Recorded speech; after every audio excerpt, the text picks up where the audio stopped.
Hey, everybody. Welcome to Horror Movie Yearbook. I'm Willie. I'm Tim. There he is. I see you. There's Good the job. man. You're all worried about.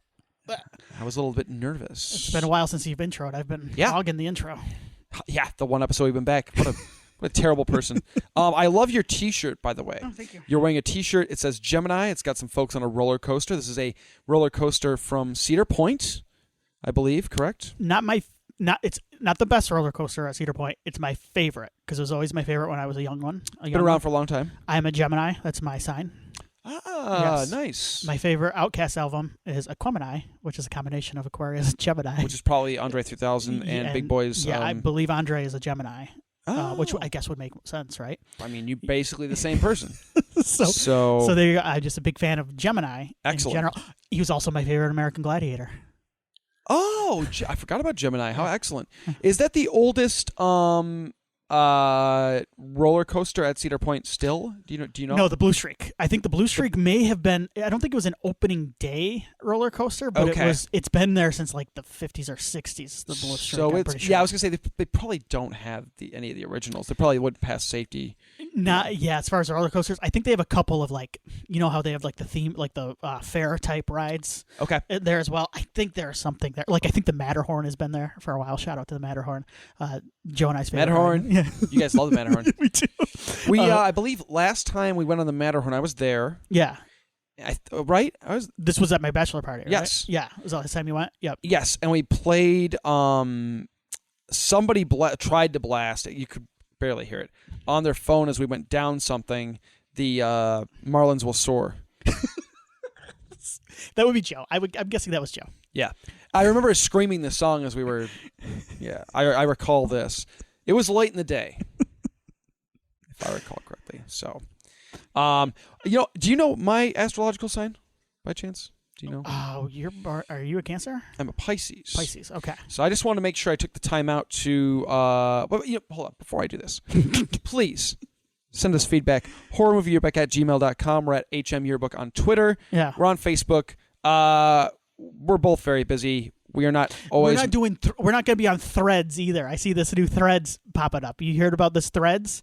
This is people are like. Is this Zuck? Twitter's thing? dead again. Twitter's dead for the 100th time. Yeah, this is the new Zuckerberg thing. It's just like Twitter, but you can tweet longer. We're not going to be on this. We're going to be on Twitter until it dies, which is probably soon. Until it completely dies, which is very soon, and then we'll just be out Instagram's there. cool. We're on Instagram. We like Instagram, and then we'll be on YouTube. Facebook every once in a while. I haven't updated the Facebook in a while. That's fine. But I'm just letting people know we're not going to be on Threads, Blue Sky, any of these other things. Once the stuff dies that we're currently on, we will not be adding new.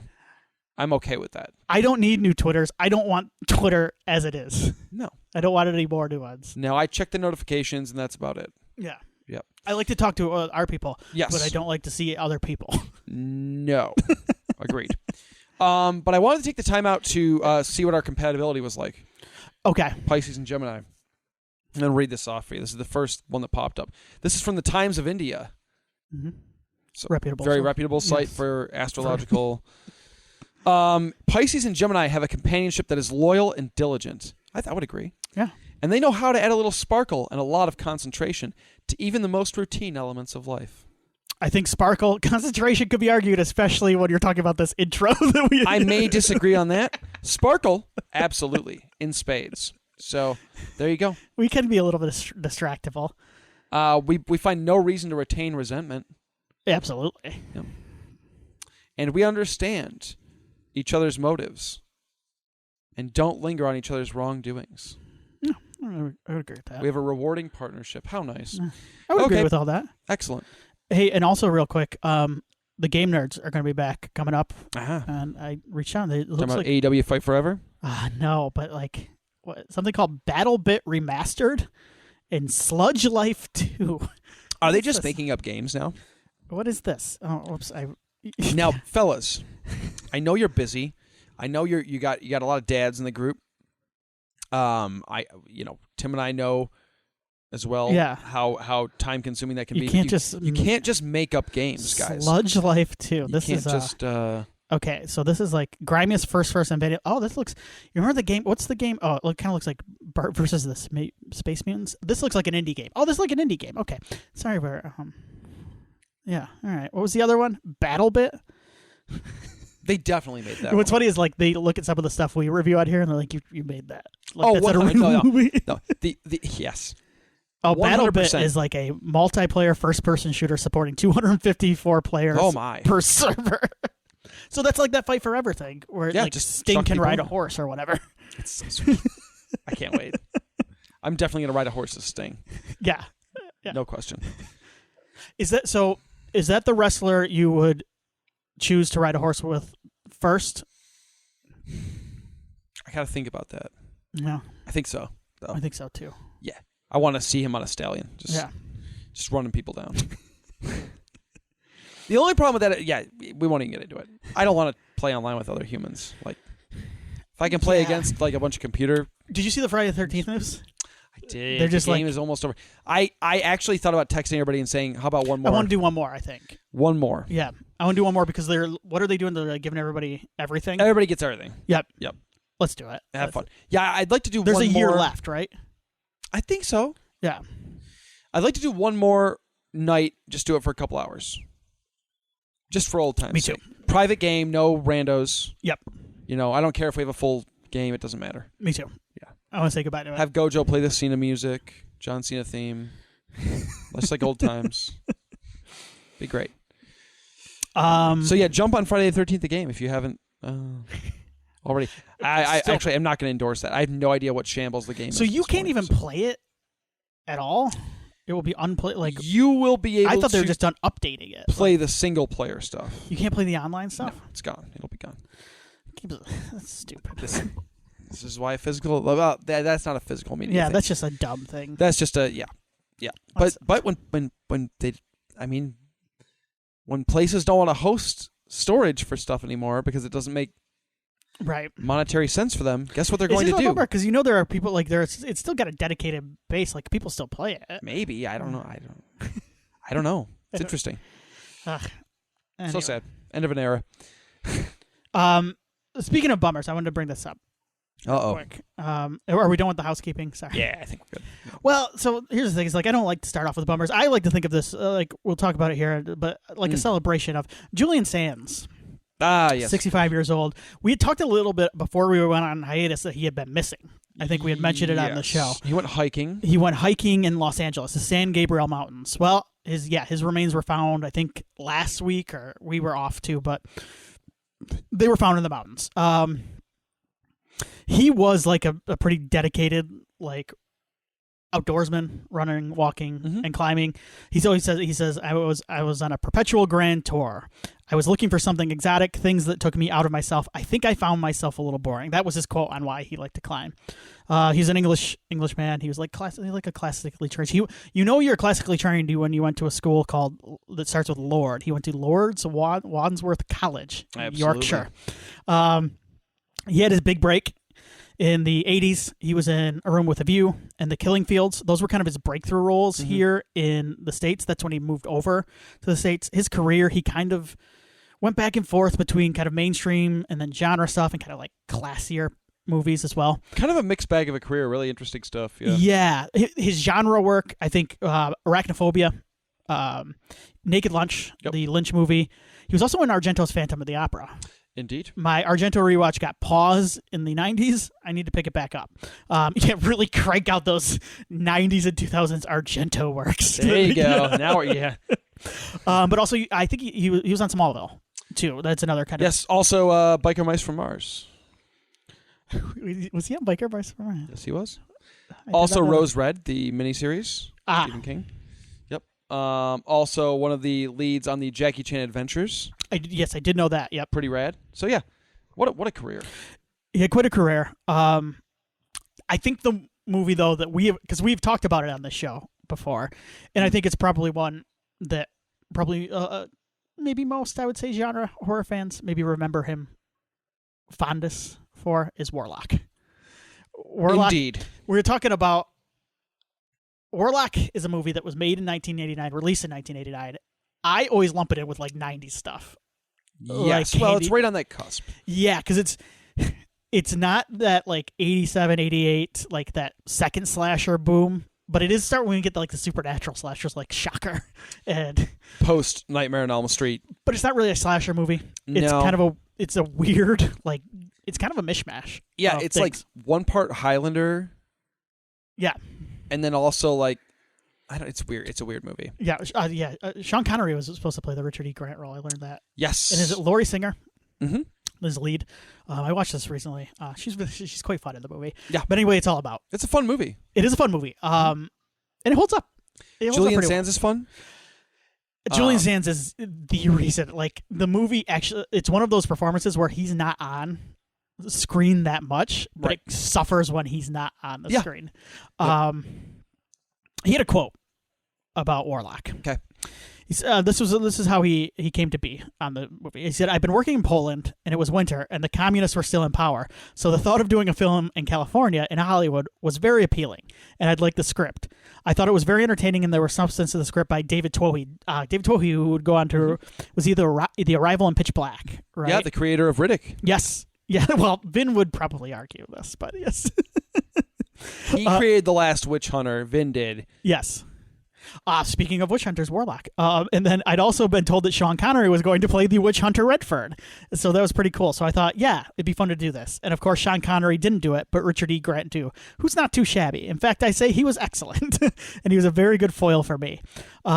He said, that film made an impact. I'm surprised by people who come up to me who had been like 5 or 6 years old when it came out saying that their mum, he said mum, or their dad took them to see it. And it's like, what were they thinking? But for me, it was a Shakespearean experience. The Warlock himself was a classical, whimsical stage villain in a rich, nuanced way. His use of language, his smile, his movements, his random wickedness, it was a great treat to play.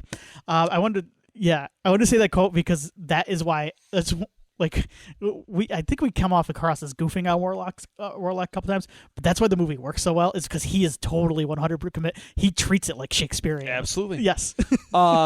I read Richard E. Grant's memoirs. It's a series. Basically, he collected his film diaries because he keeps diaries on the set of every film he does.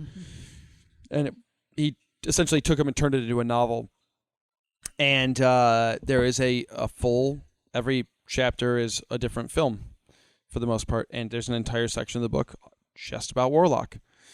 Ooh. And it's really cool. And him and Julian Sands became super close.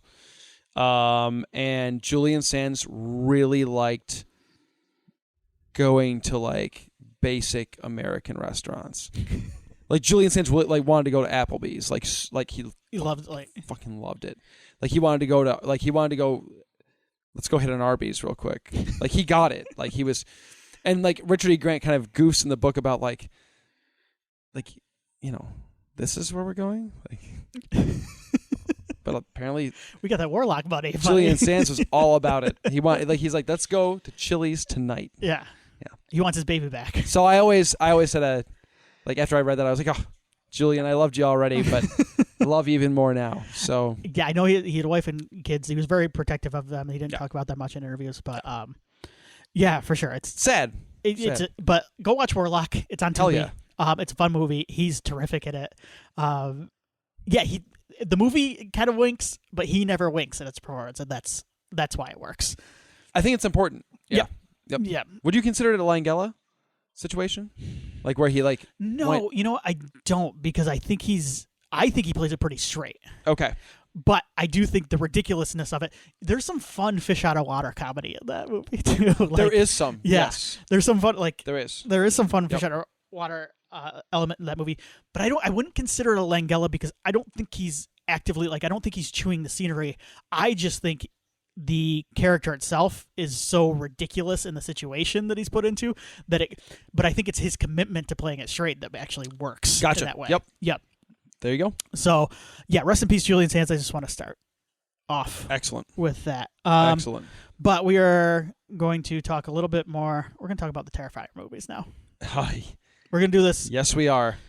This was, so you had seen Terrifier. I had seen both of them. You had seen one, hadn't seen two. Yes. How we're going to do this is we're going to give our brief thoughts, maybe non-spoilery, maybe a little spoilery, because these are older movies too. And then we're going to do a face-off, and we're going to take it like 5 different categories, and we're just going to pick which one we like better. Sounds good. I'm going to throw it to you first, Willie. Let's do it. Let's start with Terrifier 1 for you first. What were your thoughts originally, and then this go around? I did not like Terrifier 1. When I first saw it, I was like, I had heard kind of the buzz about it online, and just, I don't know, in the universe, and saw some of the Art the Clown stuff, and I went, okay, I'm going to check it out, and I watched it, and I went, like, this is just kind of shitty, like, this feels very, direct-to-video horror, like, toolbox murders, garbage, like, there's no... toolbox murders. You heard me. Just like the lowest brow slasher in terms of like that classic, like, character shows up, stumbles around for a while, gets killed. Another character goes, hey, where'd you go? Follows them in, stumbles around, gets killed. Another character shows up, stumbles around. It's just like this procession of just one thing after another. And I remember being very like, why do people like this? Like, it's just garbage. I was very harsh on that first movie. And I think, like, you and I had talked about it, and I think you would certainly, you'll talk about your feelings on it. But I was like, I don't get it. I mean, like, if people like it, cool. If not, whatever. This time around watching it, I went into it knowing what to expect. And I still don't think it's a very good movie. I think the characters suck. I don't think they are characters. I think there's nothing going on. Like, there's no... My biggest gripe with this movie is that it looks bad. Like cheap. And I'm okay with like a low budget movie, but this does not look well made. Like, this looks cheap. Yep. To me, like, I don't see craft here. This feels like a step above a student film to me in terms of like its production. Right. And I feel bad saying that, but it's just it is what it is. And the performances are not great, and the characters are so thinly written. But I will say, this time around, I kind of got it with art. I was like, there's a charm. There's a charm to this performance, and they're doing something here. And they saw something in the potential of that character that I didn't see the first time I watched it. And this time I went, yep, they were right. There was something there, and there was definitely something that I think the right audience would grasp onto and kind of become turn art into like a cult thing, which he's become. And I'll say this: I do think the movie really does work as it's a much better homage, whether accidentally or on purpose, a much better homage and a much better throwback to like legit grindhouse movies than a lot of the movies that try to be grindhouse movies are. This feels more like a grindhouse movie to me than like a lot of like the attempts at making grindhouse movies that came during that like weird resurgence of that when Grindhouse came out. Yeah. So I still don't like this movie very much, but it does have its merits, and at least I understand why people like it now. So, right. Yeah. I know that doesn't seem very positive, but it's true. It is positive.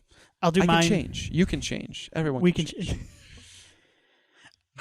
Did I throw out my hot Rocky take? No. Let's do it right now because I'll do my thoughts on Terrifier 1. Yeah. Rocky 5 has never been that bad. It has been made better, actually, by Rocky Balboa and the Creed movies existing, so it doesn't have the burden of being the last Rocky movie. The worst Rocky movie has always been Rocky 2 because it's boring. Ooh.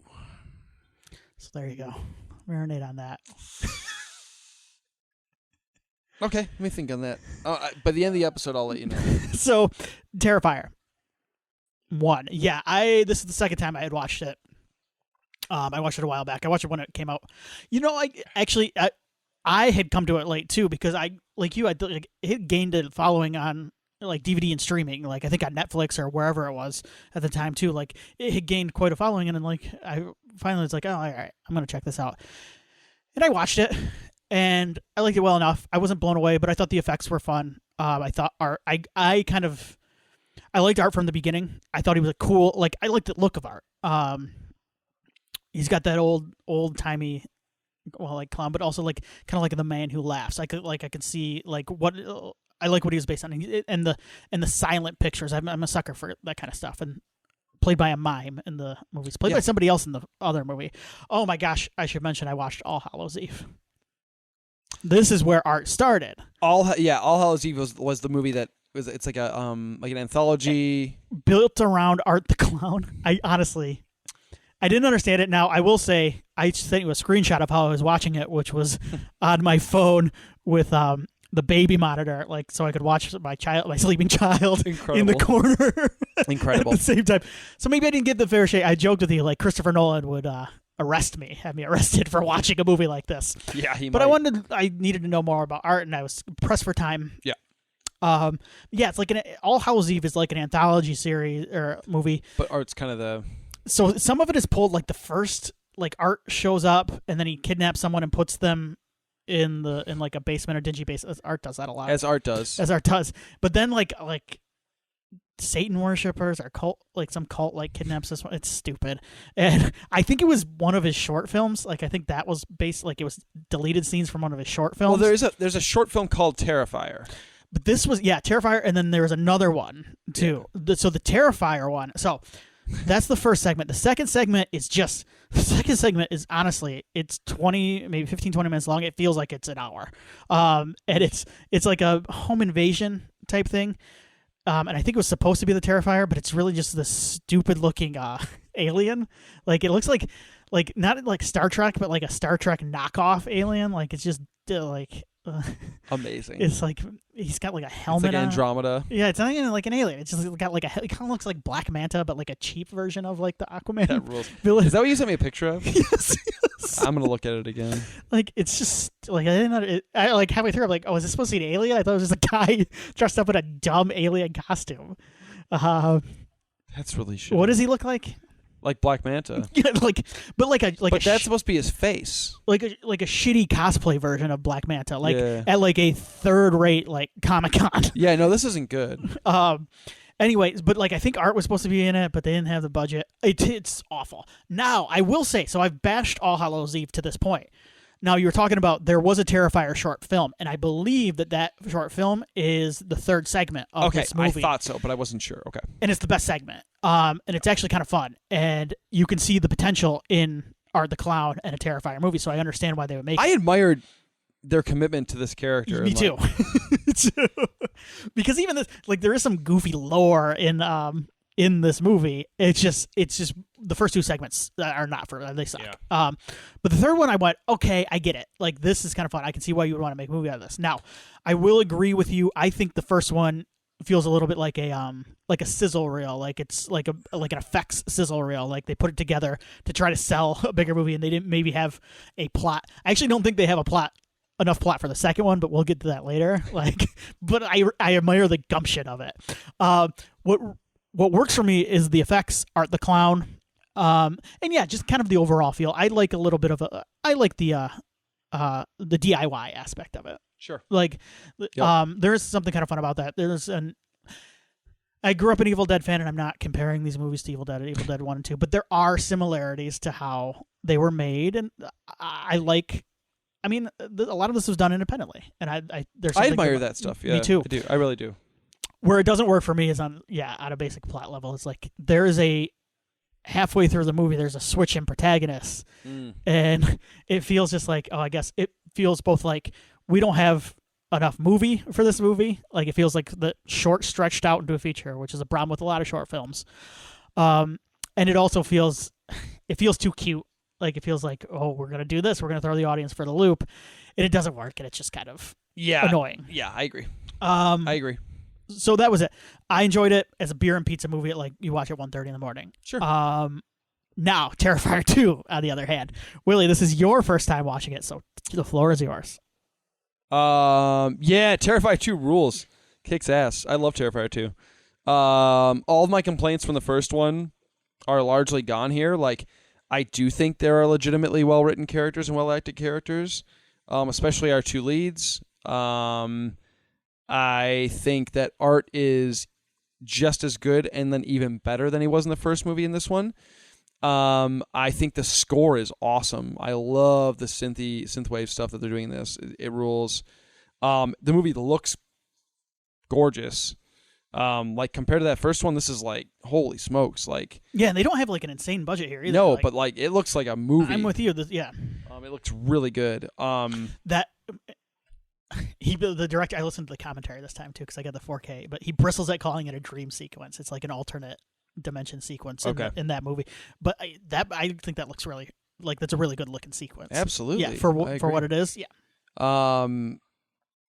Every single element of the movie is leveled up to varying degrees, but all of them have leveled up. It's too long. It does not need to be as long as it is. I'll just be totally upfront. There's no reason for this movie to be like 2.5 hours long. That's insanity. But I had a great time with it, and it did go by pretty quickly, actually, even though it was 2.5. I was surprised. It still doesn't need to be 2.5 hours, or 2 hours and whatever minutes it is, but it still did go by pretty briskly. So maybe it did. I don't know. Maybe I'm wrong. Awesome kills. Just a lot of fun all around. Not a lot of it makes sense in terms of like the connections between Art and the pale girl, I believe she's called, and our lead heroine and her father. None of that really gels into anything that makes any sort of sense. But sometimes I'm just like, it's fine. I don't even need to explain to me. I don't even care. Sure. It's silly, goofy, it's like good versus evil stuff. Yep, they're connected. They're destined to do battle. Yes. Okay. All right. Sure. Magic sword. Let's go. Yeah. I'm cool with it. The little Terrifier girl is telling him what to do. She's like the evil. She's like an string evil puller. Yeah, string puller, and then like I think she's in charge, right? Yeah. I think she's like Art's like I don't want to say guardian angel, but guardian devil. Sure.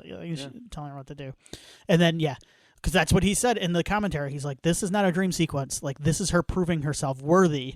Like when she reaches down into that cereal box and she doesn't know the horrors inside. And she comes out with all that stuff, like the Megan stuff. Like that's her proving herself worthy that like she's the one to kind of dither. See, but I love like this is so silly. I love it. I do too. Like this is kind of like shit's cool as hell. This is kind of like the comic booky stuff. That, but like, this is so dorky. That I agree. But here's the thing: is what I think they actually do it right in this movie. Me too. As compared, so like we've seen in the first movie, Art is by and large just kind of like a crazy guy in a clown costume. Now we're getting into supernatural Art here in this movie, right. And I'm all for it. Yep. That's happened to slasher series in the past. We've seen it happen with Michael Myers. We've seen it happen with Jason. We've seen it happen with Freddy, where they felt the need to explain A, why they are the way they are, and B, how they can be defeated, and whose destiny it is to defeat them, and how, this is some sort of evil that has blah, blah, blah. There's always some lore behind it, and it never really works. In fact, I would argue that, for the most part, the entries that do that in those respective franchises are the weakest ones in those franchises. Freddy's Dead? Pretty shitty movie. Yeah. Jason Goes to Hell? Pretty shitty movie. Right. I'm not going to talk shit about Halloween 6. Resurrection's the worst movie in that franchise. So that's true. Yeah. So it doesn't count for I Michael. know what you're saying. One of the weaker movies, but I know what you're saying. Yeah. But you get my point. So, but what I think those movies, what the mistake they make is that they feel the need to explain every single piece. You need to know everything. I like when you in Halloween 6, perfect example. In one of the cuts, there's a bit where they're in like a lab and there's like fetuses in like weird green goo in jars and stuff. I don't know what the hell that means. I know it has something to do with Michael Myers' creation. Yeah. I'm good with that. That's cool. That's intriguing. I go, ooh, wait, what does that mean? Like that, I like. That's what they're doing in this one.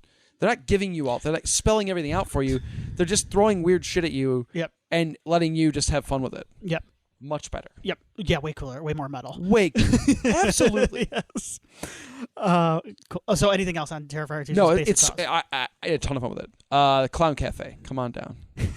I was hoping that you would have fun with this one because I do think it's a better movie, and I think it's a lot of fun. Yep.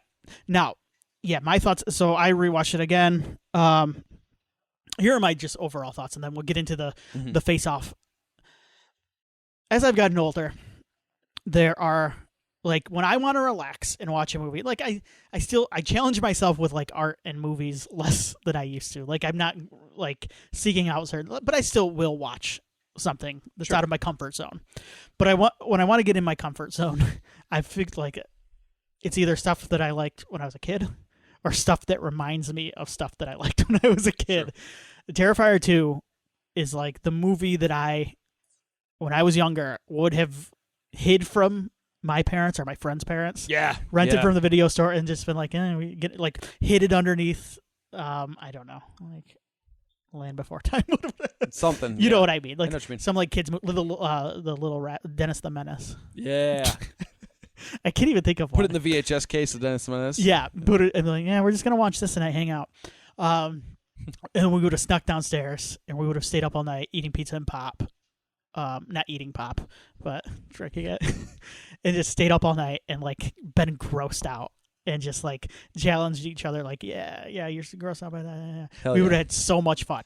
That's what Terrifier 2, like, it took me back to that. It takes me back to why I fell in love with horror movies, which is kind of that communal experience of, I can see why this caught on and made such a big splash, even on but in the theatrical experience. And they did a lot of fun marketing where I don't know if there were people getting sick or throwing up, but that's a classic, like, old school. But it worked. Yeah. It worked. Like, not every generation is wise to that kind of marketing either. True. Yeah, absolutely. It's been a while since a movie has kind of had the balls to do that. But that's a horror staple. I mean, even, like, you could even go.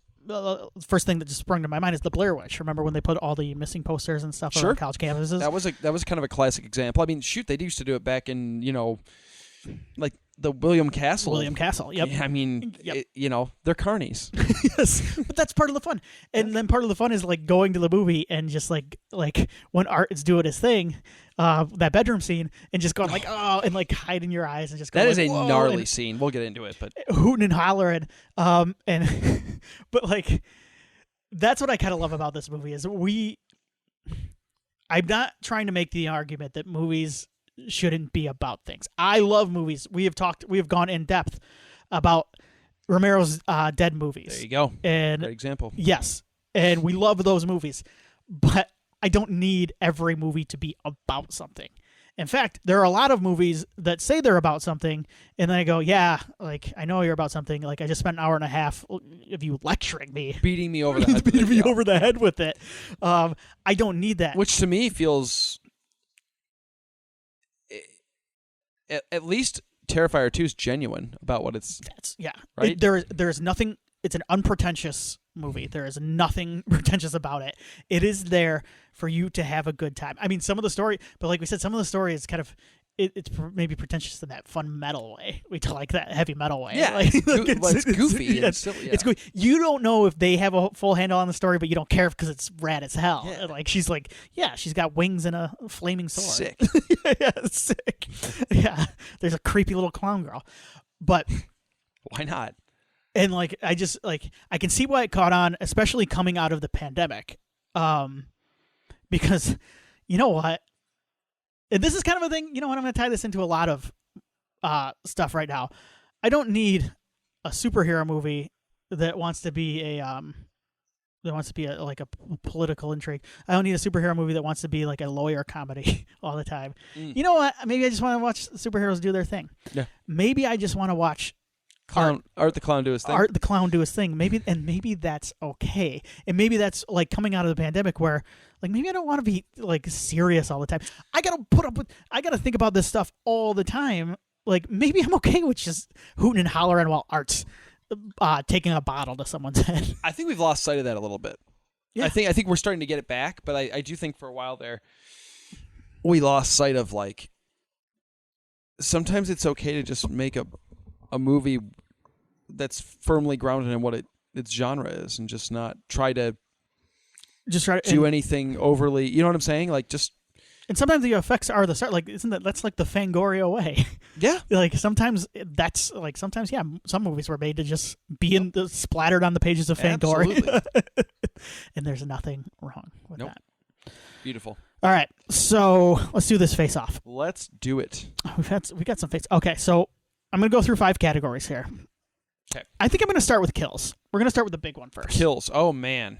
So you are starting large on that. Okay. I'm gonna do is I'm just gonna rapid fire list these off, and then I'm gonna have you say which one. And I think people can tell who we're gonna give the nod to. But let's see if Terrifier can eke out a victory in any of these categories. So in part 1, here are the kills that I have gathered. Steve was decapitated by Art off screen and made into a jack-o'-lantern. Head scene. Ramon, fingers cut off, stabbed several times in the face by Art.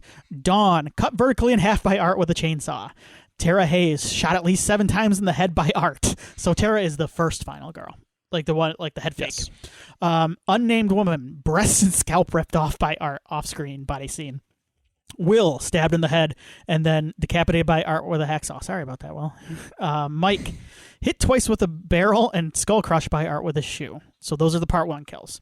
Okay. Part 2, Seth Bottom, he was the coroner, strangled, throat slashed, and repeatedly bashed in the skull by Art with a medical hammer, who then ripped out his eye and bashed his face in before tearing his head in half and removing his brain. Sorry, I forgot. That's in the first 5 minutes of the movie. So now we know where Terrifier 2's headed.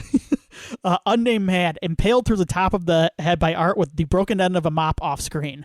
Body scene. Now, where I pulled this from, they have all of the Tommy gun deaths. I'm not going to count those. No. That happened in the alternate reality sequence Clown or Cafe? whatever.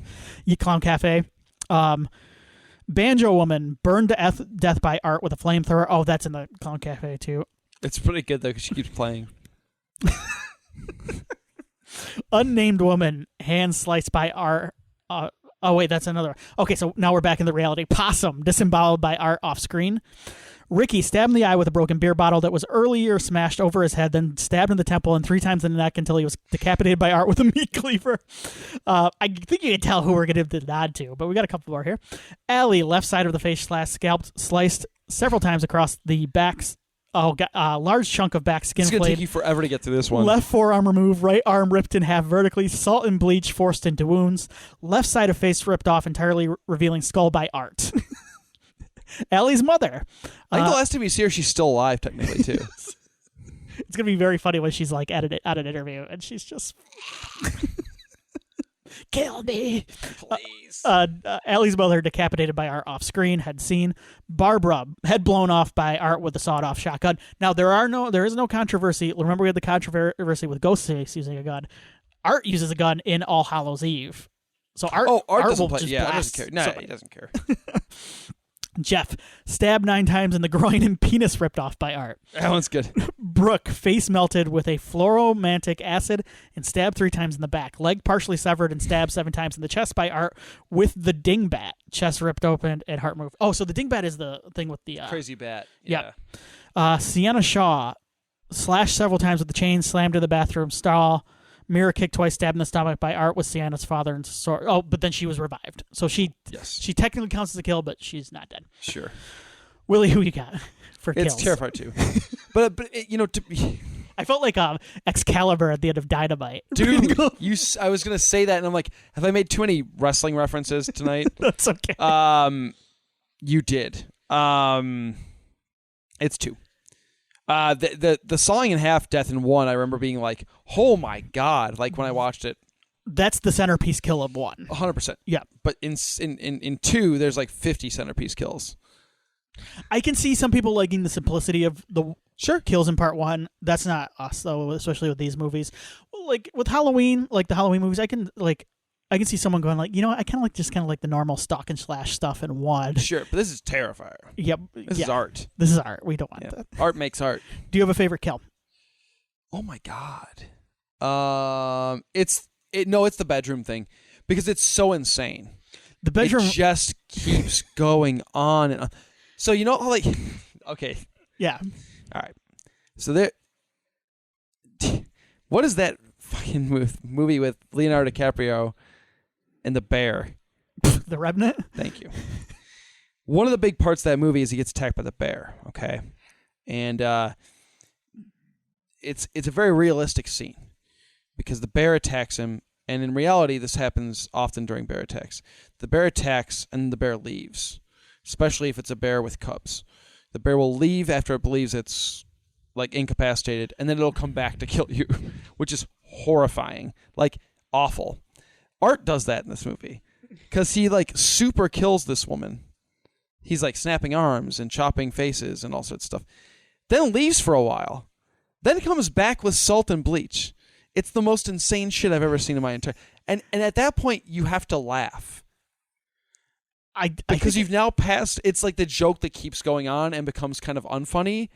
It's the throwing up in Team America. It's the throwing up where like then he starts throwing up like again. If you bring it back, it can get funny. Like even funnier than it was the first time. And that's where it gets like, and at this point he's just like doing his clapping, and it's in pure insanity. Now this is an example though too of being funny without getting Freddy goofy. Like later, like because there's a fear with like a clown character especially, or somewhat like a character. Art's supposed to be funny, but you have to find different ways to get it. Like he has to be kind of like a sicko, and I think this is a great. This scene actually highlights the David Howard Thornton, like how good he is in this role. Yeah. Somebody Somebody else played him, Mike Gianelli in All Hallows Eve, and I don't even think it's fair to like compare the two because he's like barely in All Hallows, right, like it's like an anthology thing. So, but I think like because he was a mime before. Okay. And I think his performances in both of these movies are really good, and I think especially the second one. I can see why he is definitely. He's really good. He kind of rules because like. He is doing all the wacky stuff, but like he never utters us. Like he makes one sound in these two movies. Yeah. And that's what he spits. Yeah. But he doesn't make a single sound. Not when he's stabbed, not when he's shot, not when he's like laughing essentially. Like there's not but like you can still kind of hear Art the whole time because he's so expressive and so like good at miming the performance. Mm-hmm. But what I love about his performance even more than like the goofy moments where he's like giggling and stuff about the horrible shit he's doing to people are the moments when he just does a stare where he's just like, and he kind of looks like weirdly like sex nuts, like he's kind of like, it's like weirdly drooly, and you're like very uncomfortable. Yeah, it rules. He's talked about his influences being like Buster Keaton, but also like Lon Chaney. So like like those silent stars of like the 20s, and I think that's a great mix for Art. And that's fantastic. Yeah, I think he's terrific in this role, and I think he's a big reason why. He is very good. So kills, I've got kills going to Terrifier 2 as well. Yeah. The second one that you got to have in a good slasher is the final girl, or in the case of part 1, kind of girls. So part 1, Tara and Vicky. Part 2, Sienna Shaw. I will give Vicky props because she's technically survived 2 films, in the series so far. She is, yes. Technically. Yep. But for me, it is Sienna and Terrifier 2. It's a better performance, I think, than the performances in the first Terrifier film. You get a little bit more of her character in the writing. There's some of the stuff with her mom works for me. The mom is really over the top. I meant to mention that the mom's performance in Terrifier 2 is a bit much for me. What'd you think of the kid? I kind of like the kid. He's good. Yeah, I think the kid's kind of good. The mom is too much. The kid is good, and I like her relationship with her brother and trying to protect him and stuff. In the rare occurrences when you put a child in peril in a slasher film, generally they're teenagers or 20-somethings, but sometimes you'll throw a kid in the mix, and I think those usually work pretty well. I'm thinking like Halloween 4 is a good example. Right. And that works for me here, with her trying to protect her little brother. So I like her quite a bit. I'm with you. I think performances. I think this movie actually has a pretty decent handle on its characters, and I think it does a good job of making them flawed and likable. Yeah. Which is tough because even the final girl is kind of flawed. But the one kid, like the scene where he goes to that dead possum, and like he goes with those kids, but then you kind of feel for the kid too. I'm with you. Yeah. I like her from part 2. I just wanted to say though, Vicky, the actress, I was doing some reading about her. She Is she back for 2? Is she under the prosthetics again, or is it different? Yeah, she was back. Yeah. Really? Yes. And she also what a good sport. She says that her moral compass is guided by ecofeminism. So I just want to say that mine too. Damn straight. Yes, something we've some common ground on. Also, I just wanted to say about Sienna, the actress. Is it Lauren Lavera? Yeah, Lauren Lavera. She was in Iron Fist. I think she probably had a bit role. She's a martial artist. Yeah, she's a martial artist. Yep. She's Taekwondo, Jiu-Jitsu, yep. Wushu, Muay Thai. So she's also fluent in Thai. Very, very talented woman. I'm with you. I actually think she's cool as hell. I think this is a cool final girl. I hope they bring her back. They are. Okay. Yeah. She's in another movie coming out too. But yes, they are bringing her back. Good. They are working on Terrifier 3. He's got another movie coming out. The director Damien Leone. In between, but I'm curious to see what he can do outside of. Yeah, me too. We'll see. Yeah, we'll see. All right. So we are both giving the nod to part 2 in this one as well, right? Yeah. Okay. Yep. Let me go back up to my handy dandy notes here. Sorry, what I do is I just copy and paste too much, and then I get scrolling down the bottom. So I have plot for this next one. Plot isn't always important. I kind of I'll throw pacing in here as well, because sometimes that is important in a slasher, and also slasher pacing is a tricky beast, because a lot of those 80s slashers that we love are really poorly paced. They're 90 minutes long, but they feel like 2.5 hours. Why do I like poorly paced movies? Slashers, Godzilla movies. You know what it is, though? I think it is because slashers are good group watches. Yeah. And then during those boring parts, you can just chat. You can just chat or riff on the movie. Godzilla's the same way. Yeah, I mean, if I was going to give anything to the first movie, it would be this. But I'm still going to give it to Terrifier 2. The pacing is a disaster in Terrifier 2. No, that's not true. The pacing works. It's just too long of a movie. It's not the movie's paced okay, because I did get through it, and I remember thinking oh, that didn't feel like as long as it was. It felt long, but it didn't feel as long as it was. I didn't go, oh my god, that felt like 2 hours and 18 minutes or whatever. I felt like that felt like a longer than necessary slasher movie. I don't think there are scenes that I would cut out, but I think there are scenes that could be trimmed up to make things move. I think the Clown Cafe scene is great. It does not need to be as long as it is. It's really long, though, and it comes kind of early. Yeah. There are scenes, too, that kind of go on okay, let's... There's some stuff between Sienna and her mom where it becomes redundant. We understand the relationship. They don't always get along. Mom can be harsh. There's issues with the memory of the dad.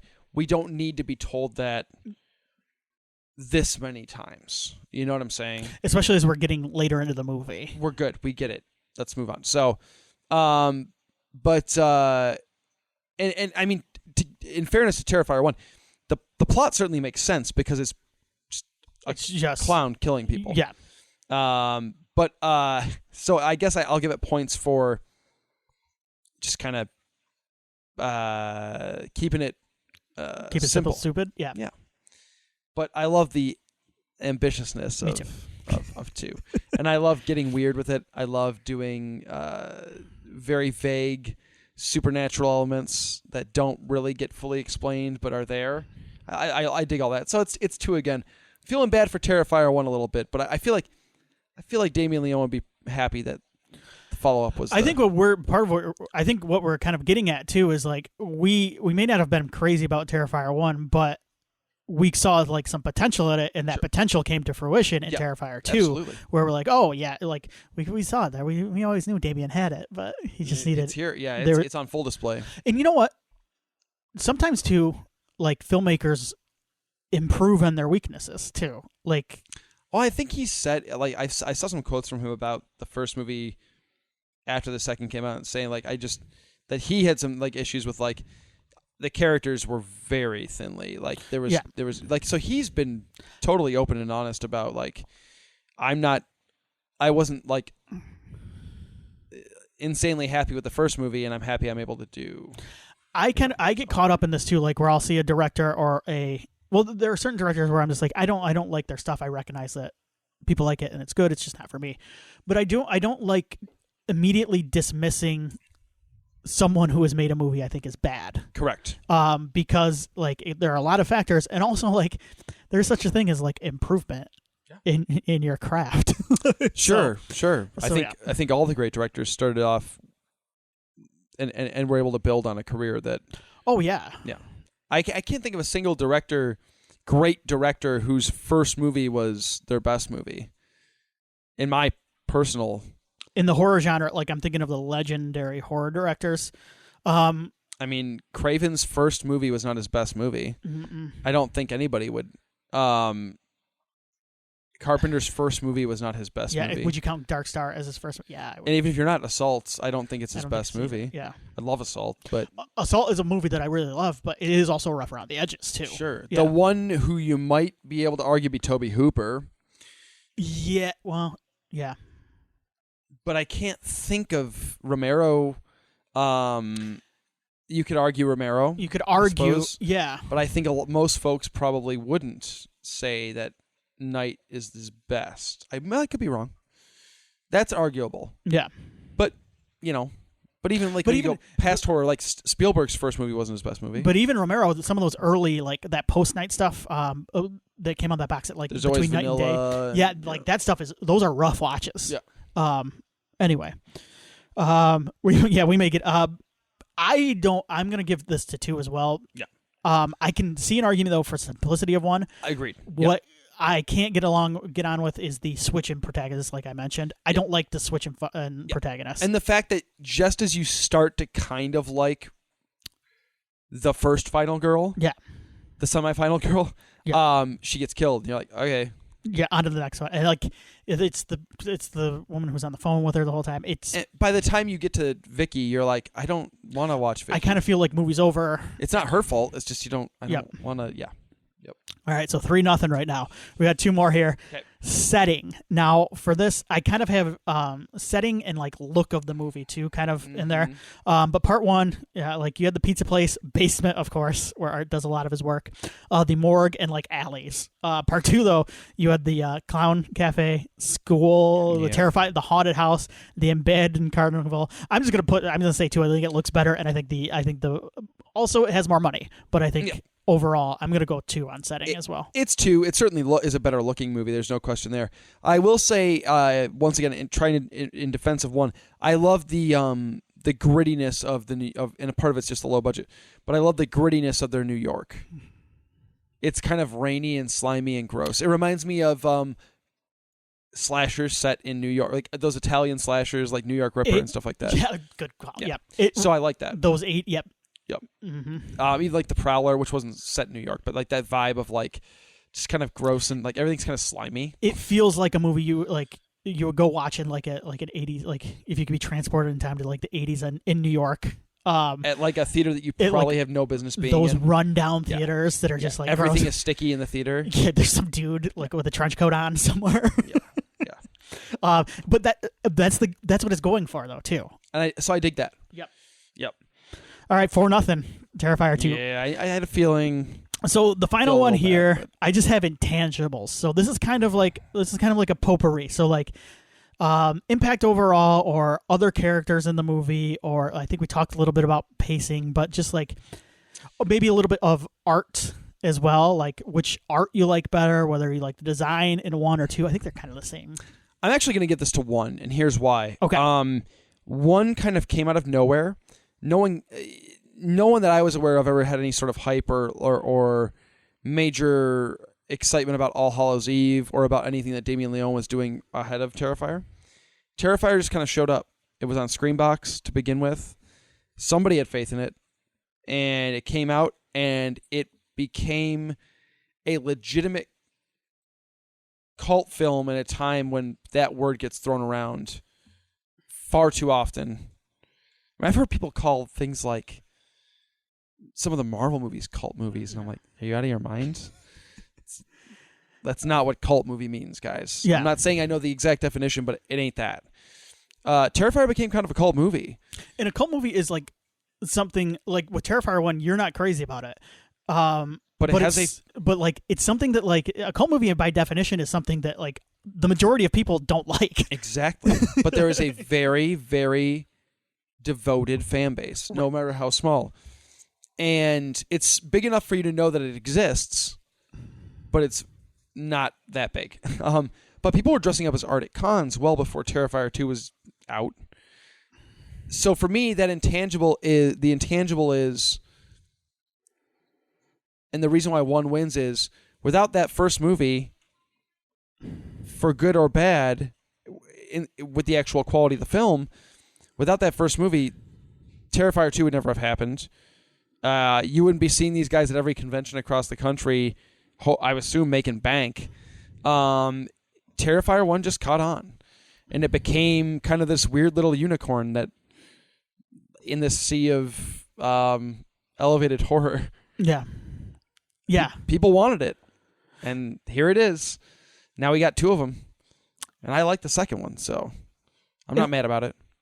So the intangible for me is the first movie.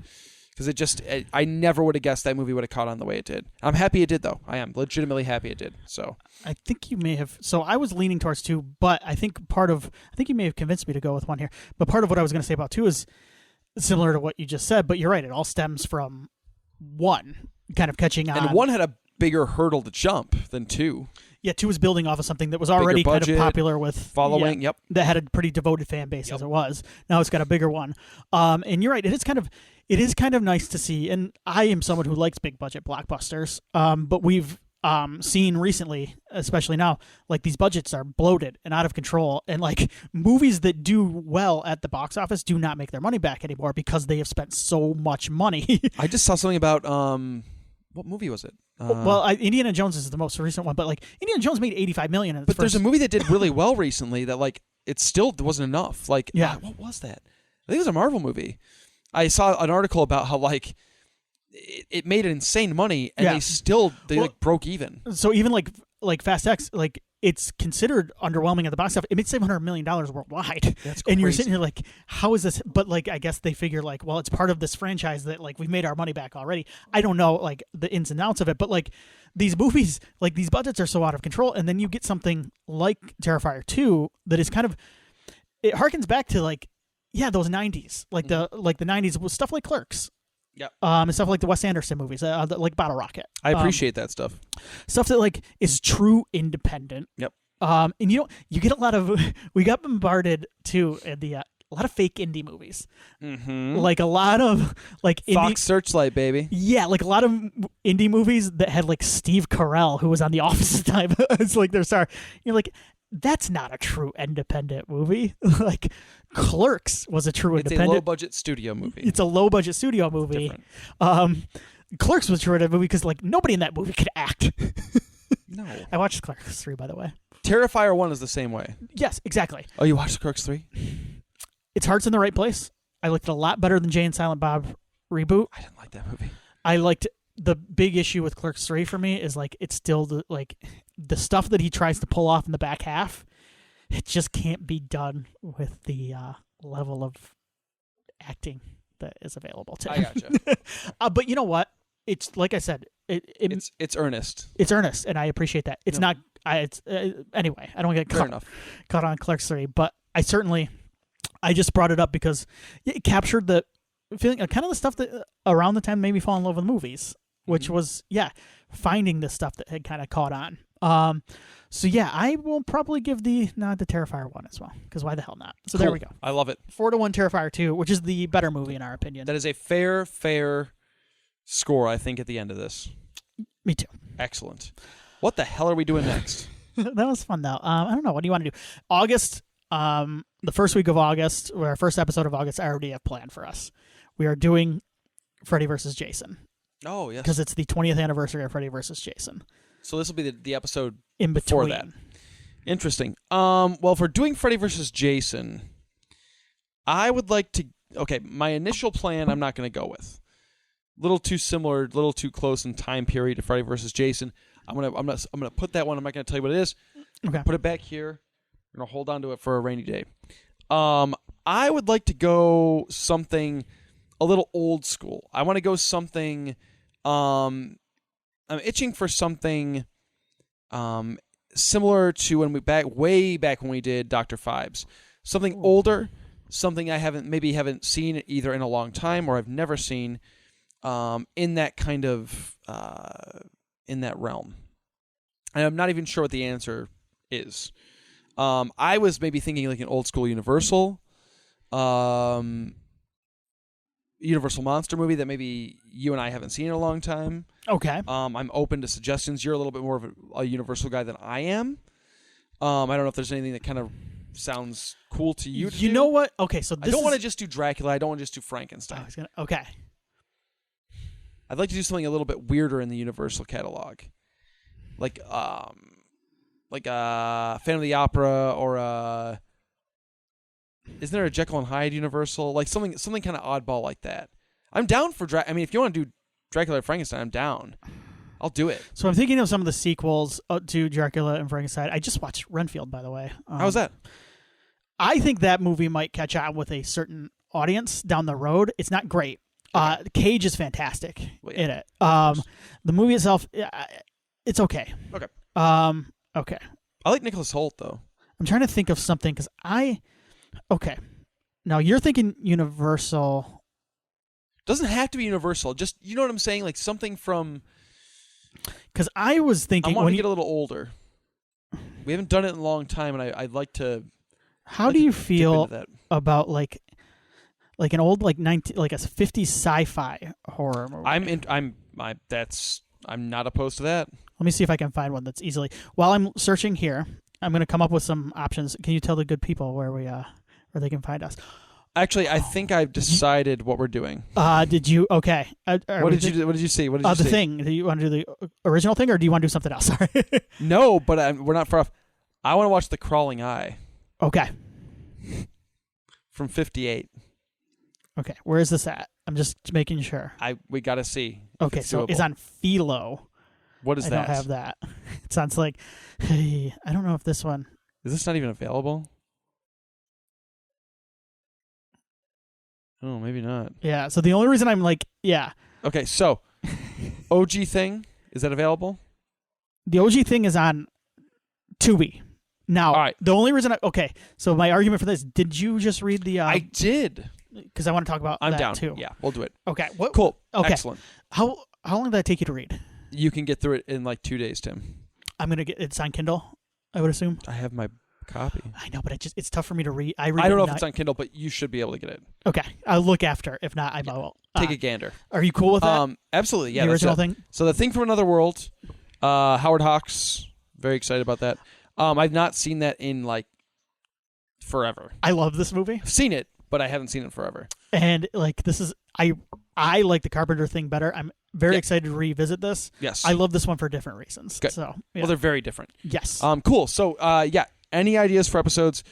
horrormovieyearbook@gmail.com. We're at Twitter at HMYearbook on Twitter, Instagram, Facebook. Check us out. Thank you for listening. It's good to be back. Tim, thank you for taking the time out. We're both busy, but we're making it happen. And we hope you enjoyed.